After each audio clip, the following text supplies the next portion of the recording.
ॐ तच्छयोरवृणीमहे गातुं यज्ञाय गातुं यज्ञपतये दैवी स्वस्तिरस्तु नः स्वस्तिर्मानुषेभ्यः ऊर्ध्वं जगातु भेषजम् तन्नो अस्तु द्विपदे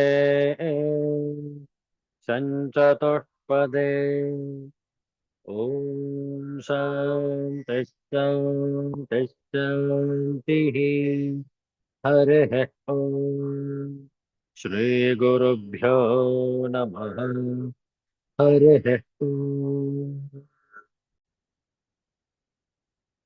Universal prayer. O hidden light, vibrant in every atom. O hidden light, shining in every creature. O hidden love, embracing all in oneness. May each who feels himself as one with thee know he is also one with every other. Om Shanti, Shanti, Shanti.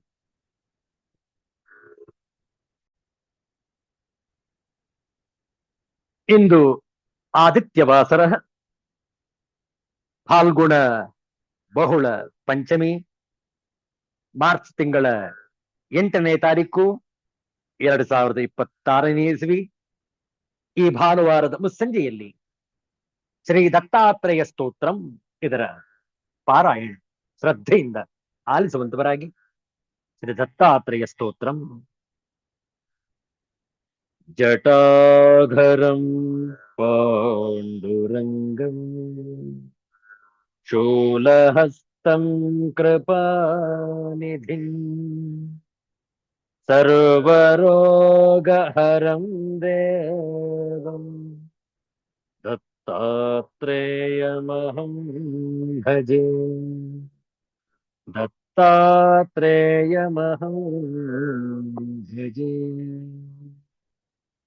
अस्य श्रीदत्तात्रेयस्तोत्रमन्त्रस्य भगवान् नारद ऋषिः अनुष्टुप् छन्दः श्रीदत्तः परमात्मा देवता श्रीदत्तप्रीत्यर्थे जपे विनियोगः. जगदुत्पत्तिकर्त्रे च स्थितिसंहार हेतवे भवपाशविमुक्ताय दत्तात्रेय नमोऽस्तु ते. दत्तात्रेय नमोऽस्तु ते. जराजन्मविनाशाय देहशुद्धिकराय च दिगम्बर दयामूर्ते दत्तात्रेय नमोऽस्तु ते. दत्तात्रेय नमोऽस्तु ते. कर्पूरकान्तिदेहाय ब्रह्ममूर्तिधराय च वेदशास्त्रपरिज्ञाय दत्तात्रेय नमोऽस्तु ते. दत्तात्रेय नमोऽस्तु ते. ह्रस्वदीर्घकृशस्थूल नामगोत्रविवर्जित पञ्चभूतैकदीप्ताय दत्तात्रेय नमोऽस्तु ते. दत्तात्रेय नमोऽस्तु ते. यज्ञभोक्त्रे च यज्ञाय यज्ञरूपधराय च यज्ञप्रियाय सिद्धाय दत्तात्रेय नमोऽस्तु ते. दत्तात्रेय नमोऽस्तु ते. आदौ ब्रह्मा मध्ये विष्णुः अन्ते देवः सदा शिवः मूर्तित्रयस्वरूपाय दत्तात्रेय नमोऽस्तु ते. दत्तात्रेय नमोऽस्तु ते. भोगालयाय भोगाय योगयोग्याय धारिणे जितेन्द्रिय जितज्ञाय दत्तात्रेय नमोऽस्तु ते. दत्तात्रेय नमोऽस्तु ते दिगम्बराय दिव्याय दिव्यरूपधराय च सदोदित परब्रह्म दत्तात्रेय नमोऽस्तु ते दत्तात्रेय नमोऽस्तु ते दत्तात्रेय नमोऽस्तु ते दत्तात्रेय नमोऽस्तु ते सिद्धांत अवधूत चिंतन श्री गुरुदेव दत्त जय जय रघुवीर समर्थ 2 ನಿಮಿಷ ನಾಮ ಜಪ ಹೇಳಿಕೊಟ್ಟ ನಂತರ ಪುನರಾವರ್ತನೆ. ಓಂ ದಿಗಂಬರ ದಿಗಂಬರ ಶ್ರೀಪಾದವಲ್ಲಭ ದಿಗಂಬರ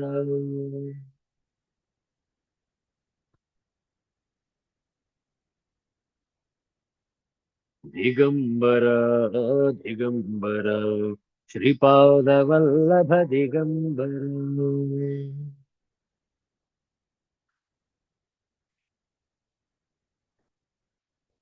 ದಿಗಂಬರ ದಿಗಂಬರ ಶ್ರೀಪಾದವಲ್ಲಭ ದಿಗಂಬರ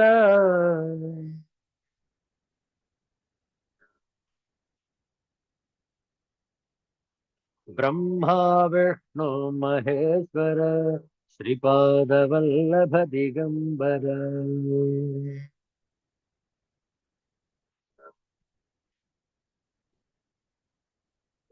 ದಿಗಂಬರ ದಿಗಂಬರ ಶ್ರೀಪಾದವಲ್ಲಭ ದಿಗಂಬರ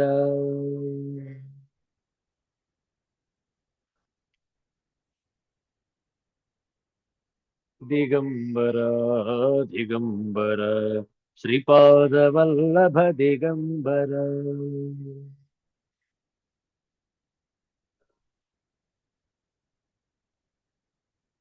ದಿಗಂಬರ ದಿಗಂಬರ ಶ್ರೀಪಾದವಲ್ಲಭ ದಿಗಂಬರ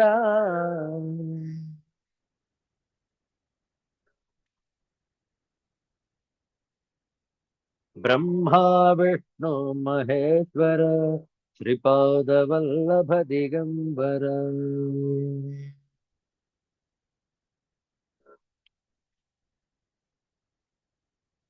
ಬ್ರಹ್ಮ ವಿಷ್ಣು ಮಹೇಶ್ವರ ಶ್ರೀಪಾದವಲ್ಲಭ ದಿಗಂಬರ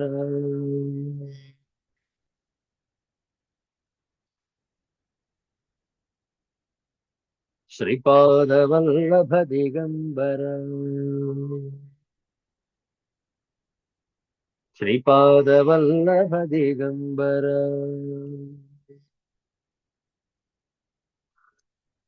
ಸಿದ್ಧಾಂತ ಅವಧೂತ ಚಿಂತನ ಶ್ರೀ ಗುರುದೇವ ದತ್ತ ಜಯ ಜಯ ರಘುವೀರ ಸಮರ್ಥ.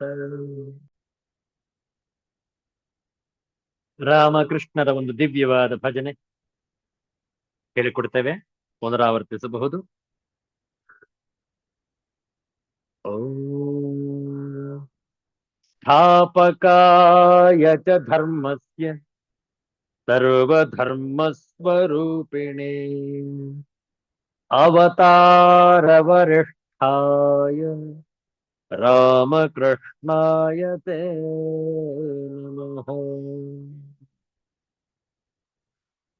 ರಾಮಸ್ವರೂಪ ಕೃಷ್ಣಸ್ವರೂಪ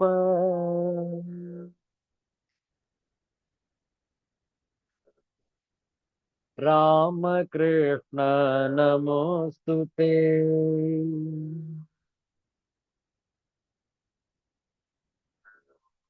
ಸಕಲ ಸ್ವರೂಪ ಶಾಂತ ಸ್ವರೂಪ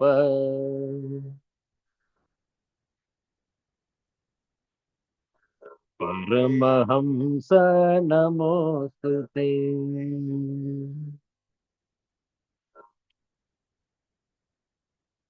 ದೀನ ರಕ್ಷಕ ದೀನ ಪೋಷಕ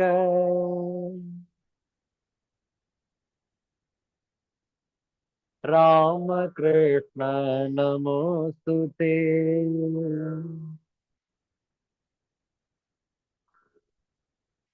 दिव्य स्वरूप दीन बांधव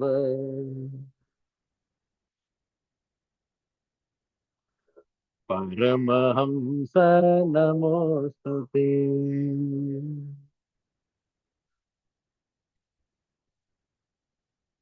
भगवत स्वरूप भासुर तेज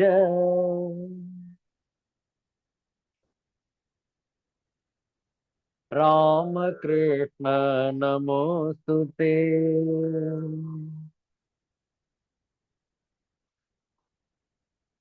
पाप विनाश पावन चरित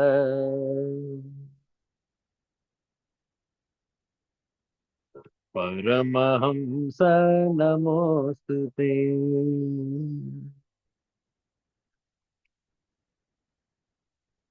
नीरजलोचन निर्मल काय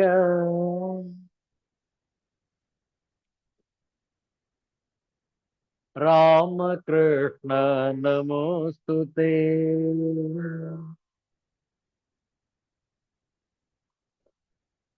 पतित पावन पावन नाम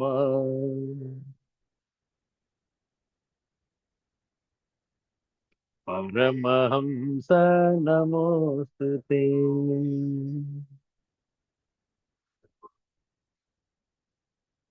राम स्वरूप कृष्ण स्वरूप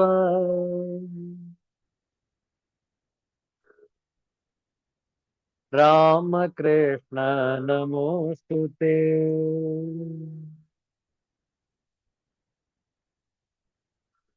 सकल स्वरूप शांत स्वरूप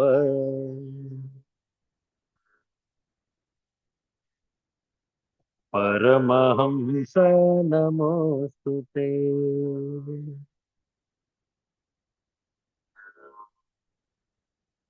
परमहंस नमोस्तुते।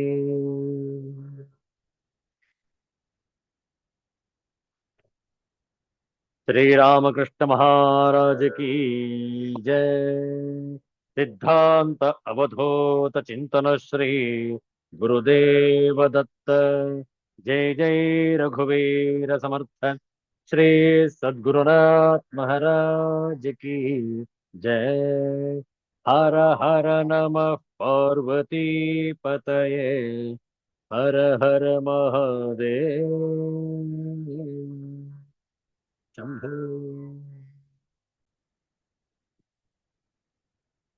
ಶ್ರೀಮದ್ ಭಗವದ್ಗೀತೆಯ ಸಪ್ತದಶೋಧ್ಯಾಯದ ಕೆಲವು ಶ್ಲೋಕಗಳ ಪಾರಾಯಣ ಹೇಳಿಕೊಡ್ತೇವೆ, ಪುನರಾವರ್ತಿಸಬಹುದು. ಓಂ ಶ್ರೀ ಪರಮಾತ್ಮನೇ ನಮಃ.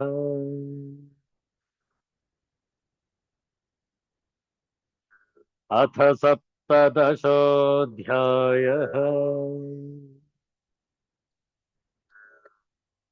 ಶ್ರದ್ಧಾತ್ರಯ ವಿಭಾಗ ಯೋಗಃ.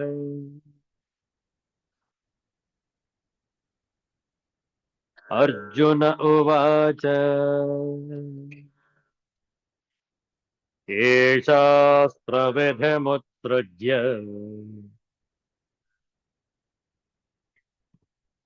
यजन्ते श्रद्धयान्विताः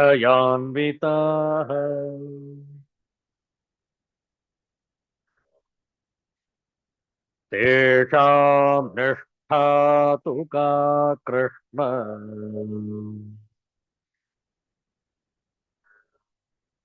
सत्त्वमाहो रजस्तमः.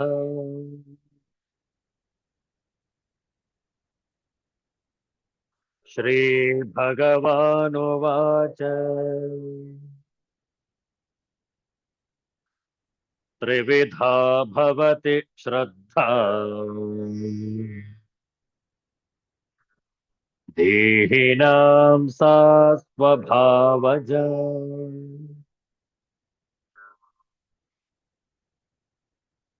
सात्विकी राजसी चैव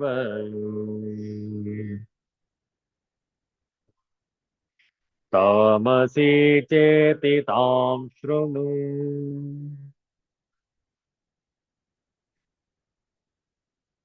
सत्त्वानुरूपा सर्वस्य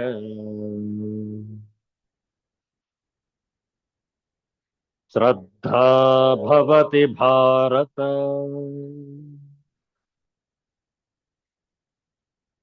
श्रद्धामयोऽयं पुरुषः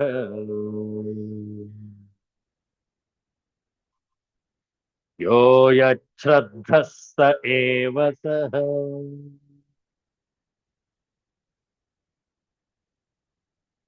यजन्ते सात्विका देवान् यक्षरक्षांसि राजसाः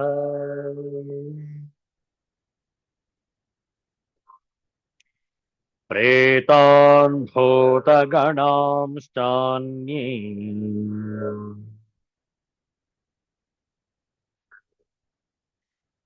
यजन्ते तामसा जनाः।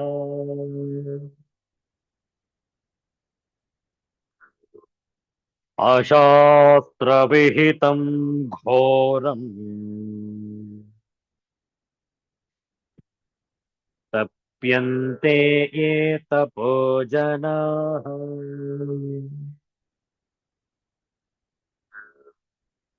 दम्भाहङ्कारसंयुक्ताः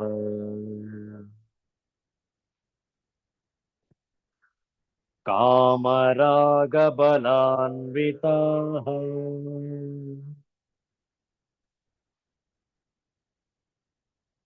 कर्षयन्तः शरीरस्थम्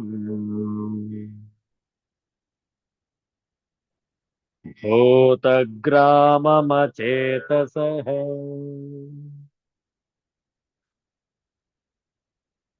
मां चैवान्तः शरीरस्थम्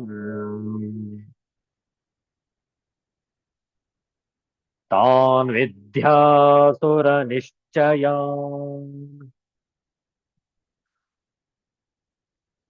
ॐ शान्ति शान्ति शान्तिः।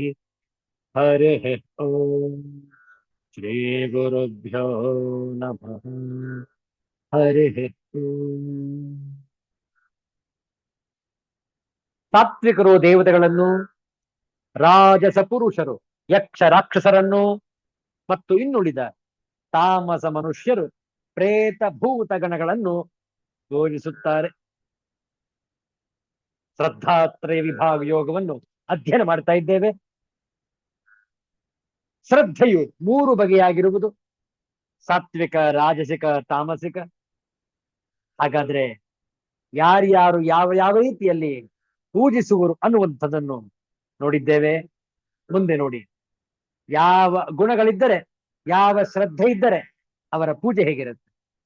ಅಶಾಸ್ತ್ರ ವಿಹಿತ ಘೋರಂ ತಪ್ಯಂತೆ ಯೇ ತಪಃ ಜನಾಃ ದಂಭಾಹಂಕಾರ ಸಂಯುಕ್ತಾಃ ಕಾಮರಾಗ ಬಲಾನ್ವಿತಾಃ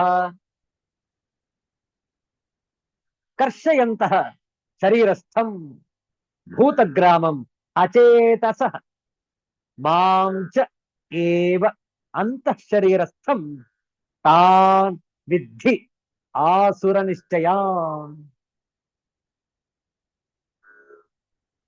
ಯೇ ಜನಾಃ ಯಾವ ಮನುಷ್ಯರು ಅಶಾಸ್ತ್ರ ವಿಹಿತ ಶಾಸ್ತ್ರೋಕ್ತ ವಿಧಿಗಳನ್ನು ಬಿಟ್ಟು ಮನಸ್ಸಿಗೆ ತೋಚಿದಂತೆ ಘೋರಂ ತಪಃ ತಪ್ಯಂತೆ ಘೋರವಾದ ತಪಸ್ಸನ್ನು ಆಚರಿಸುತ್ತಾರೋ, ದಂಭ ಅಹಂಕಾರ ಸಂಯುಕ್ತ ದಂಭ ಅಹಂಕಾರ ಇತ್ಯಾದಿಗಳಿಂದ ಕೂಡಿದವರಾಗಿ, ಕಾಮ ರಾಗ ಬಲಾನ್ವಿತ ಕಾಮ ಆಸಕ್ತಿ ಮತ್ತು ಬಲದ ಅಭಿಮಾನವುಳ್ಳವರೋ, ಶರೀರಸ್ಥಂ ಭೂತಗ್ರಾಮ ಶರೀರ ರೂಪದಿಂದಿರುವ ಜೀವ ಸಮುದಾಯ. ಜೀವ ಸಮುದಾಯ ಅಂದ್ರೆ ಯಾರು? ಅರ್ಥಾತ್ ಶರೀರ, ಮನಸ್ಸು ಮತ್ತು ಇಂದ್ರಿಯಾದಿಗಳ ರೂಪದಲ್ಲಿ ರೂಪಾಂತರಗೊಂಡಿರುವ ಆಕಾಶಾದಿ ಪಂಚಮಹಾಭೂತಗಳನ್ನು ಇಲ್ಲಿ ಜೀವ ಸಮುದಾಯ ಭೂತಗ್ರಾಮಂ ಎಂದು ಕರೆದಿರುವುದು.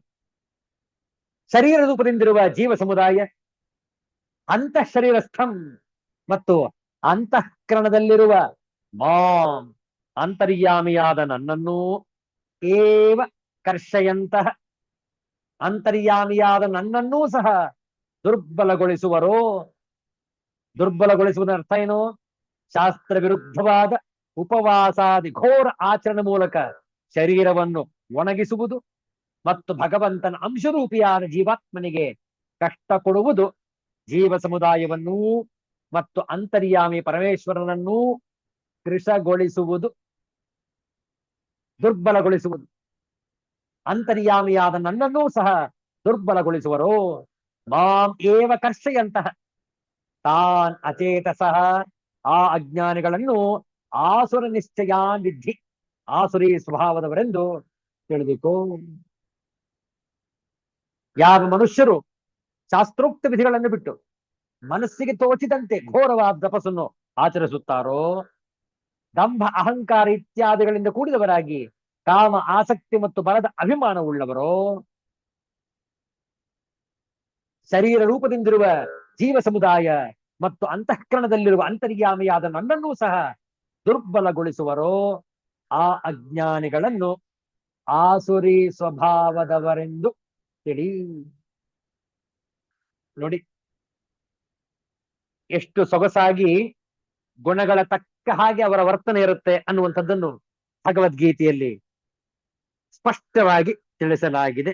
ನೋಡುವ ಈ 5 ಮತ್ತು 6ನೆಯ ಶ್ಲೋಕಗಳ ಶಾಂಕರ ಭಾಷ್ಯ ರಾಜಸ ತಾಮಸರ ನಿಷ್ಠೆಯನ್ನು 5 ಮತ್ತು 6ನೆಯ ಶ್ಲೋಕ ವಿವರಿಸಿರುವುದು. ನೋಡುವ ಶಾಂಕರ ಭಾಷ್ಯ. ಏವಂ ಕಾರ್ಯತಃ ನಿರ್ಣೀತಾಃ ಸತ್ವಾದನಿಷ್ಠಾಃ ಶಾಸ್ತ್ರವಿದ್ಯುತ್ಸರ್ಗೇ ತತ್ರ ಕಶ್ಚಿದೇವ ಸಹಸ್ರೇಷು ದೇವಪೂಜಾದಿಪರಃ ಸತ್ವನಿಷ್ಠಃ ಭವತಿ. ಬಾಹುಲ್ಯೇನ ತು ರಜೋನಿಷ್ಠಾಃ ತಮೋನಿಷ್ಠಾಶ್ಚೈವ ಪ್ರಾಣಿನೋ ಭವಂತಿ. ಕಥಂ? ಹೀಗೆ ಶಾಸ್ತ್ರವಿಧಿಯನ್ನು ಬಿಟ್ಟಿರುವುದರಲ್ಲಿ ಸತ್ವವೇ ಮುಂತಾದ ನಿಷ್ಠೆಯನ್ನು ಕಾರ್ಯದಿಂದ ನಿರ್ಣಯಿಸಿದ್ದಾಯಿತು.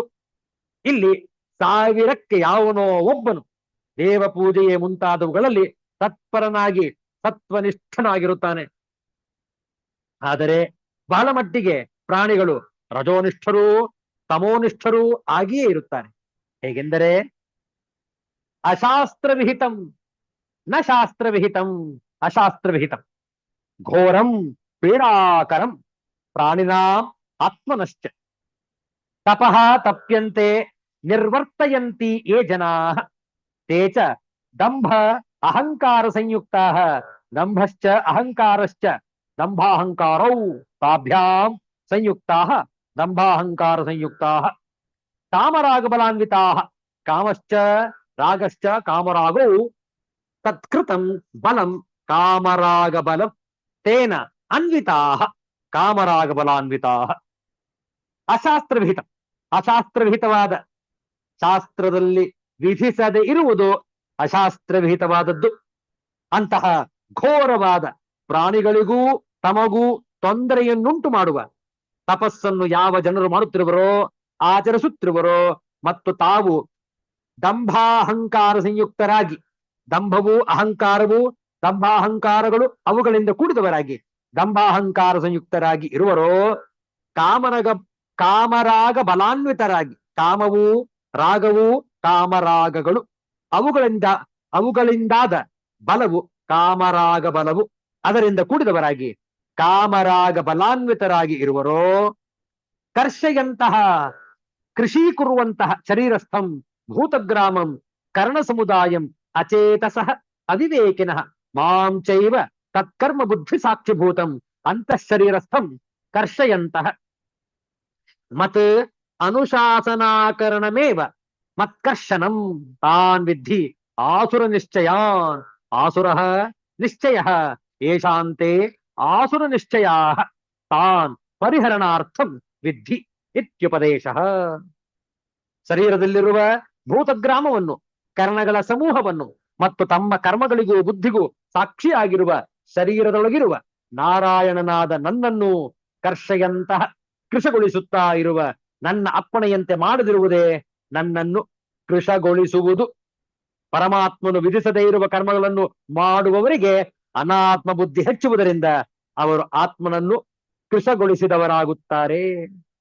ಅಚೇತಸರು, ಅವಿವೇಕಿಗಳು, ಆಸುರ ನಿಶ್ಚಯವುಳ್ಳವರು. ಅಸುರರ ನಿಶ್ಚಯವು ಯಾರಿಗೆ ಇರುವುದೋ ಅವರು ಆಸುರ ನಿಶ್ಚಯವುಳ್ಳವರು ಅಂತಹವರು ಎಂದು ಅವರ ಸ್ವಭಾವವನ್ನು ಬಿಟ್ಟು ಬಿಡುವುದಕ್ಕಾಗಿ ತಿಳಿದುಕೋ ಎಂದು ಭಗವಂತನು ಇಲ್ಲಿ ಉಪದೇಶ ಮಾಡಿರುತ್ತಾನೆ.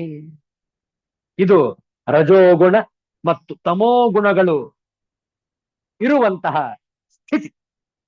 ಆದ್ದರಿಂದ ಇಂತಹ ಒಂದು ದುರ್ಬಲಗೊಳಿಸುವ ರೀತಿಯನ್ನು ಅಳವಡಿಸಿಕೊಳ್ಳದೆ ತತ್ವನಿಷ್ಠವುಳ್ಳವರಾಗಿ ಆತ್ಮಶಕ್ತಿಯನ್ನು ಹೆಚ್ಚಿಸಿಕೊಂಡು ಅಂತಸ್ಥೈರ್ಯವನ್ನು ಉತ್ಥಾನ ಮಾಡಿಕೊಂಡು ಸಾಧನೆಯಲ್ಲಿ ತತ್ಪರರಾಗಿರುವುದೇ ಮಹಾನ್ ಶ್ರದ್ಧೆಯ ವಿಚಾರ. ಇದರ ಬಗ್ಗೆ ಇನ್ನೂ ಕೂಡ ವಿಸ್ತಾರವಾಗಿ ತಿಳಿದುಕೊಳ್ಳೋಣ ಮುಂದಿನ ವಾರಗಳಲ್ಲಿ. ಕ್ಷಿತಿರುಹಕೆ ಸುಮ ಫಲ ಮುಹೂರ್ತ ನಿಶ್ಚಿತವೇನು, ಮತಿಮನಂಗಳ ಕೃಷಿ ತಪಃ ಫಲವು ಮಂತು. ಸತತ ಕೃಷಿ ಬೀಜ ಗುಣ ಕಾಲ ವರ್ಷಗಳೊದವೆ, ಪ್ರತಿಭೆ ವಿಕಸಿತಬಹುದೋ ಮಂಕುತಿಮ್ಮ. ಪ್ರತಿಭೆ ವಿಕಸಿತಬಹುದೋ ಮಂಕುತಿಮ್ಮ. ಕ್ಷಿತಿರುಹಕೆ, ಕ್ಷಿತಿ ಗಿಡ ಮರಗಳಿಗೆ, ಕ್ಷಿತಿರುಹಕೆ ಗಿಡ ಮರಗಳಿಗೆ ಹೂಹಣ್ಣುಗಳನ್ನು ಬಿಡಲು ಮುಹೂರ್ತವೇನಾದರೂ ನಿಶ್ಚಿತವಾಗಿದೆಯೇನು?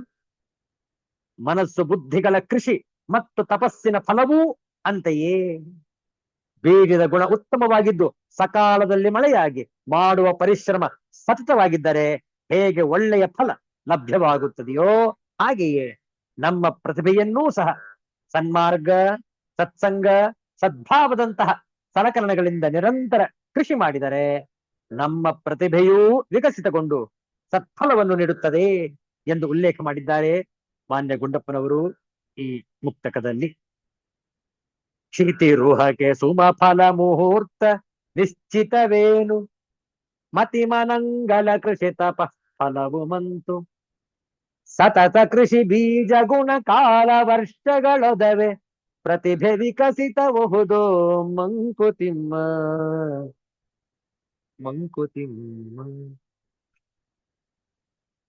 Do the trees have definitely timetable to bear flowers and fruits? The results of our mind and intellect are also like that. No timetable for results. Constant nurturing, innate qualities of the seed and the right time of the year will result in flowers and fruits. Human talent is also likewise will blossom under certain conditions only. Mankutimma. Krishi tapah phalavu mantu. Krishi tapah phalavum antu. ಕಾಲ ವರ್ಷಗಳೊದವೆ, ಕಾಲ ವರ್ಷಗಳ ಒದವೆ, ವರ್ಷಗಳು ಒದವೆ. ವಿಕಸಿತಬಹುದೋ, ವಿಕಸಿತವು ಅಹುದೋ.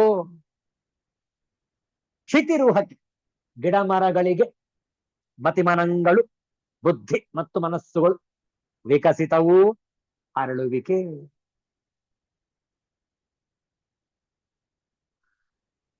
ಪ್ರಕೃತಿಯಲ್ಲಿ ವಿಕಸನಗೊಳ್ಳುವ ಸಸಿ, ಗಿಡ, ಮರ, ಬಳ್ಳಿಗಳಿಗೆ ತಮ್ಮದೇ ಆದಂತಹ ಒಂದು ನಿಯಮವಿದೆ.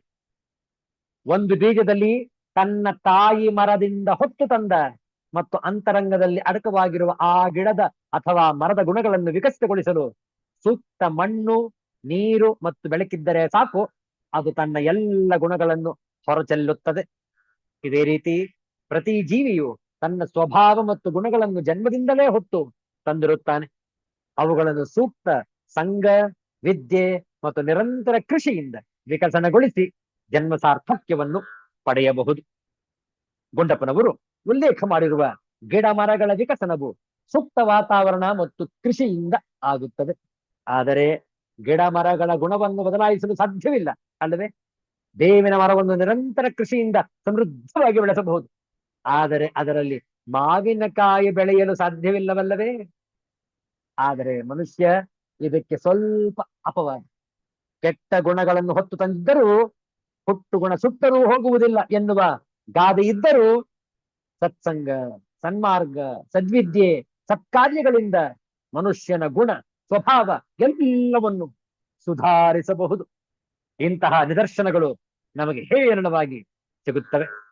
ಮೊದಲಿಗೆ ನಾವು ಏನಾಗಿದ್ದೇವೆ ಎಂದು ಅರಿತುಕೊಂಡರೆ ಮತ್ತು ನಾವು ಏನಾಗಬೇಕು ಎಂದು ನಿರ್ಧರಿಸಿಕೊಂಡರೆ ಆ ನಿರ್ಧಾರ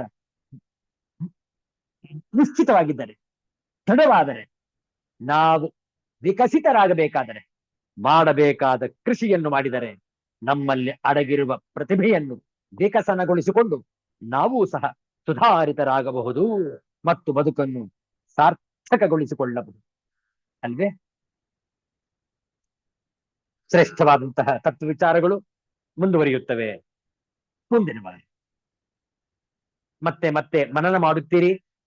ಭಗವದ್ಗೀತೆಯ ಶ್ಲೋಕಗಳನ್ನು ಪಾರಾಯಣವನ್ನು ಮಾಡಿ ಶಾಂಕರ ಭಾಷ್ಯ ಸಹಿತ ಅರ್ಥವನ್ನು ತಿಳಿದುಕೊಂಡು ಮನನ ಮಾಡತಕ್ಕದ್ದು. ಮುಂದಿನ ವಾರ ಮತ್ತೆ ಭೇಟಿಯಾಗ. ಶಾಂತಿ ಮಂತ್ರ. ಓಂ ಸರ್ವೇ ಭವಂತು ಸುಖಿನಃ, ಸರ್ವೇ ಸಂತು ನಿರಾಮಯಾಃ, ಸರ್ವೇ ಭದ್ರಾಣಿ ಪಶ್ಯಂತು, ಮಾ ಕಶ್ಚಿತ್ ದುಃಖಭಾಗ್ ಭವೇತ್. ಓಂ ಶಾಂತಿ ಶಾಂತಿ ಶಾಂತಿ. ಹರಿಃ ಓಂ. ಶ್ರೀ ಗುರುಭ್ಯೋ ನಮಃ. ಹರಿಃ ಓಂ. ಮತ್ತೆ ಭೇಟಿಯಾಗೋಣ. ಎಲ್ಲರಿಗೂ ಒಳಿತಾಗಲಿ, ಎಲ್ಲರಿಗೂ ಶುಭವಾಗಲಿ. ಜೈ ಶ್ರೀ ಗುರುದೇವರು.